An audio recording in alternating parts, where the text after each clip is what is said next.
Several days ago, I did a practice speech. It was about a week ago, maybe close to a week ago, not quite a week.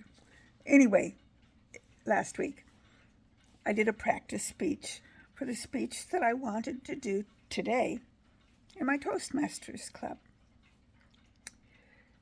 Well, I recorded what I did today in my Toastmaster club. So I'm going to upload it for you to watch. And if you want to watch the one from last week, give me a comparison. Did I do better? I'm hoping I did. It's the exact same speech.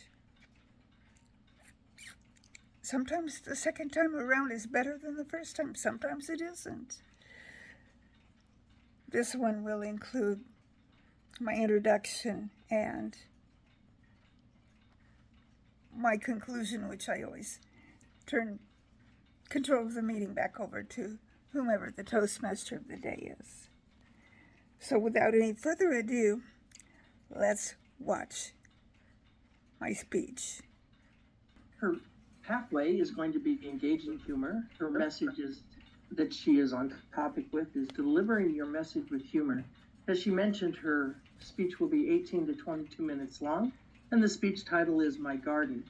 In this project, she has presented a longer speech that could be used as something of a keynote outside of Toastmasters. Since she enjoys gardening so much, she selected to speak about gardening while incorporating humor into her speech. Sometimes it can be subtle, so listen very closely for it. Please welcome Darlene Marquardt, our distinguished Toastmaster, My Garden. Darlene. Thank you very much, fellow Toastmasters. Every gardener has a sense of humor. It's a requirement for the hobby, the job. How else can we survive all the missteps and surprises? Today I'm going to share with you some garden observations that all gardeners can probably identify with. A big thing nowadays, a buzzword, if you will, is sustainability. I'm embarrassed to admit I could do more. It isn't like we don't make the attempt to be more mindful of our use and actions on our little blue planet. Sad, but true. Hard work doesn't harm anyone. But I don't want to take any chances. I only work as hard as my attitude lets me, or as hard as I'm able, not as hard as I should. I used to get down on my knees and plant things into the ground. Definition of knees? A knee is a device for finding rocks in the garden. This year, I resorted to container raised bed gardening. We got 18-gallon totes from Walmart and filled them up with potting soil and compost. And I grew a garden. But full disclosure, we could do better. I don't want to beat myself up too badly. We do compost. In the fall, my husband, as much as he hates it, and you all know this, he collects the fallen leaves from our yard and puts them in the compost pile. Now, do we use the compost from the compost pile? Well, before I injured my legs, I actually did use quite a bit of it. But for over a year now, it just sits there. Well, this year, we even have a pumpkin growing out of it, and that pumpkin is going to be ready to pick pretty soon. It might seem like a check in the environmentally correct box, but in reality, it hardly even puts a dent in what we should or could be doing. So what I'm doing is not really all that sustainable. Speaking of sustainable gardening practices, do we save water? Well, we don't collect rainwater, which would be a really good idea whenever it rains. I'm not even sure if it's legal to do that here. We do, however, use overhead irrigation for our plants and veggie gardens. and we water before the birds get up in the morning. And that does tip the scales in the direction of a little bit more sustainable, I guess. We do indeed plant vegetables, which is better than driving to the store to get produce, but only when you actually maintain the vegetable garden.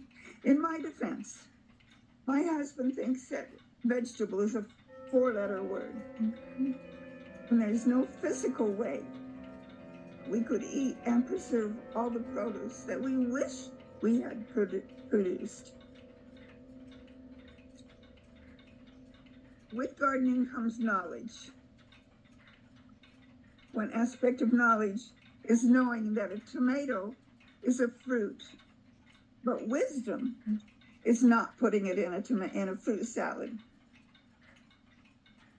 I did plant a few things like tomatoes, basil, and a few peppers, and a couple of petty pots full of cucumbers, which gave us rich blooms.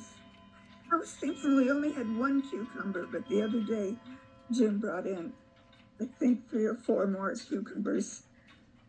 So it wasn't a total bust, but the plant was way prettier than the amount of cucumbers that it gave us. We don't use chemical pesticides, so that's a step toward sustainability. And I actually don't mind weeding. I know, I have a screw loose. But I was asked, what do you do when you see a weed? I replied, I pull it out. Then the person asked, what if it's too big to pull out? I replied, then I get my husband to do it. When weeding, the best way to make sure that you're removing a weed and not a valuable plant is to pull on it. If it comes out of the ground easily, it's a valuable plant. We attempt to keep our plants healthy by incorporating plenty of organic matter. We do that at planting time. We space our plants correctly. We select disease-resistant varieties. We mulch. Well, we think about mulching. I could do a better job of that. The purpose of that is to retain moisture and to keep the roots cool. Thinking about mulching is a bit different than actually doing it, We almost exclusively, with the exception of our vegetables, try to plant perennials. It's a plant that comes back on its own year after year. For one thing, they are more economical than annuals. An annual is a plant you have to replant every year.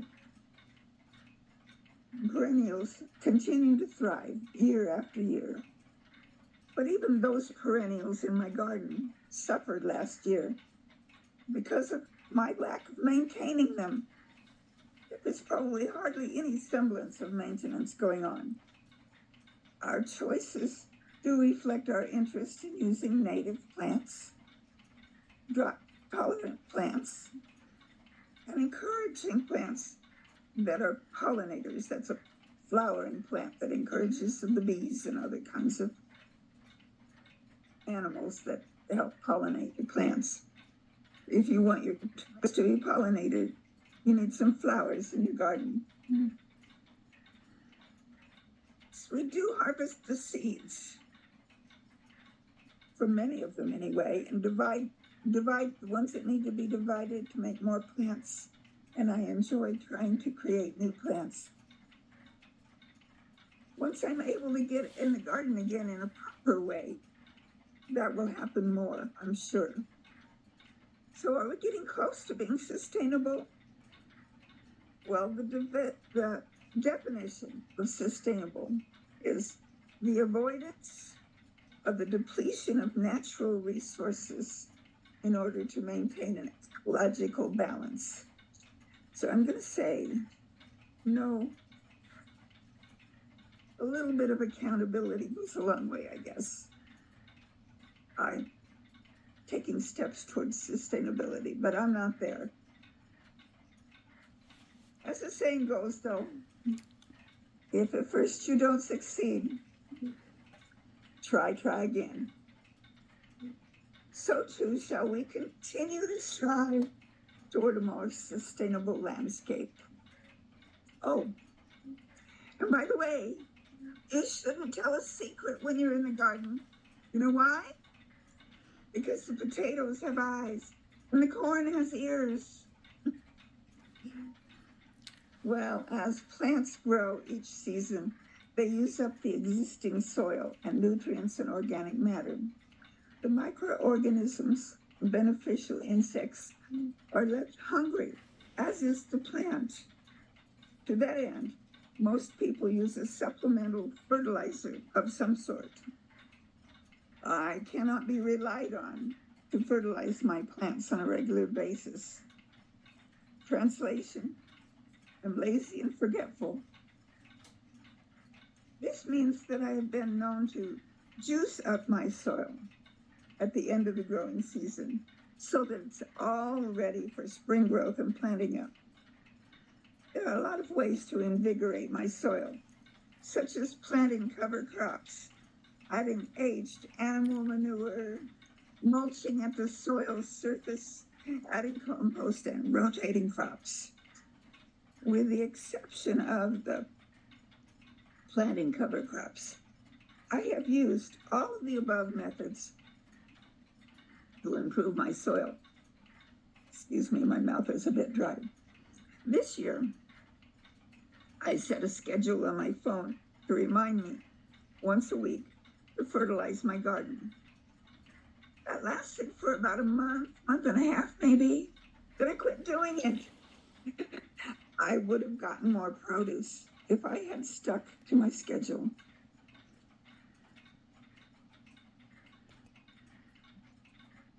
Gardening is often touted as being a good hobby.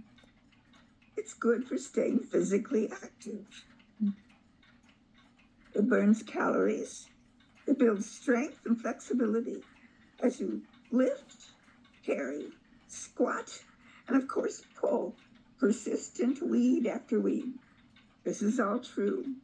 But for me, the primary benefit of gardening is what it does for my mental health. Research has proven that what many people and cultures have long known, being outside, being in nature, and around green, growing things is good for the mental health. Simply being where plants grow is enough to improve the mood, lower depression, reduce stress and anxiety, and increase relaxation and resilience during difficult times. In an increasingly technological world, this is more important than ever.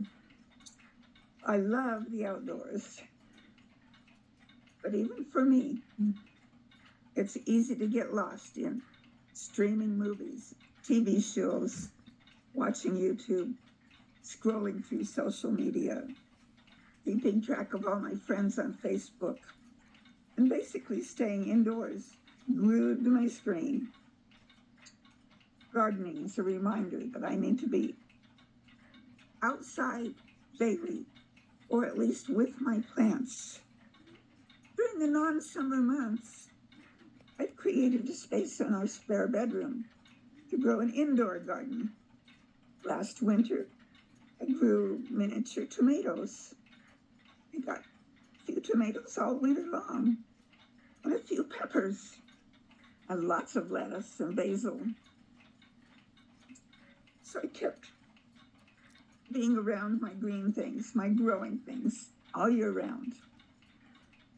And of all the starts that I planted, all the plants that I transplanted out into my garden, my outdoor garden, I had started all of them from seeds indoors in my grow room, with the exception of the broccoli and the petunias. I'm not any good at getting either of those to do very well before planting them out. So I bought those at, I think it was D&D or Walmart, one or the other. Since health-wise, I'm not as sharp as I used to be, the small amount of gardening has helped keep me from getting depressed. So the thing is, no matter how hard you work to get a garden to look a certain way, you cannot control every aspect of the outcome. Things will always go wrong. A plant that should have been perfect often fails to thrive. Pests return, bugs that you don't want, despite your best effort. And my garden has forced me to accept the things as they are, to adapt my plans, and sometimes cope with things that are not exactly perfect. This does not mean giving up. It does not mean not working toward my goals. But there are limits to what anyone can accomplish or do or control. Working in a garden has been a perfect lesson in acceptance, which ultimately leads to more happiness. Gardening for the health is a great goal. For anyone new to it, just dive in and try it. You don't have to do it well at first, and you likely won't, but enjoy the process. Embrace the outdoors and accept your limitations.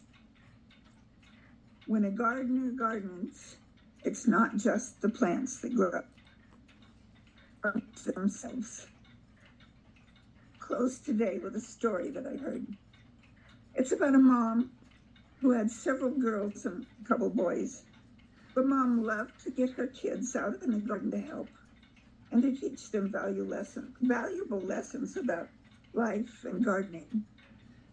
One day they all went fishing and they caught some fish and they enjoyed a yummy fish dinner. But as you know, fish have to be cleaned. The mother took all of the remains of the fish, the bones and the head and the guts and all that stuff, out into the garden and took the kids out there with her. She wanted to teach the kids about natural fertilizers. The girls wanted no part of it, saying, at us. Okay. But the boys, they were all into it. You know how boys are, they like things that are yucky. So they got the fish, they dug holes and buried the fish in the garden. And they all went inside to relax. And Mom got in the shower, took a shower. Just as she was finishing up, the girls were shrieking and totally wigging out. They hollered. And she put a towel around her quickly and got presentable and said, "What's wrong?" The mom asked. The girls said, "Our fish are gone." They yelled, "Our fish are gone." Sure enough, the fish in the aquarium were all gone. All the pretty little goldfish and all the other little wonderful little fish they had in their aquarium. All gone. The boys finally confessed. One of the boys said, "Mom, I took them all to the garden." Oops. A lesson learned too well. Now, how to teach the boy the difference between what he had done good and what he had done wrong. Too much of a good thing is not always a good thing. Our lesson for today: grow a plant. It will make you happy. But don't bury your goldfish in the garden. Back to you, Madam Toastmaster. All right. So that was my speech. I hope you enjoyed it.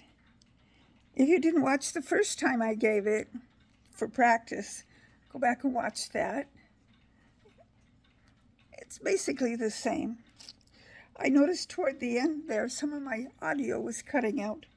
I'm not sure why, because I don't know if it did that on the original being recorded or if it was the recording of the recording. But you probably could tell what I was saying anyway. Gardening. I really do enjoy it, and it really has uplifted my spirit. It's the best thing.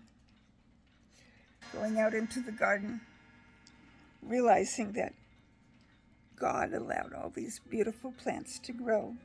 All I did was pluck in the seed and take care of them. It's a lesson in worship as well as a lesson in gardening. It's a lesson in growing and a lesson in keeping our mental health stable. Well, until my next video, and right now I don't know what that's going to be about, but it'll be about something, I promise.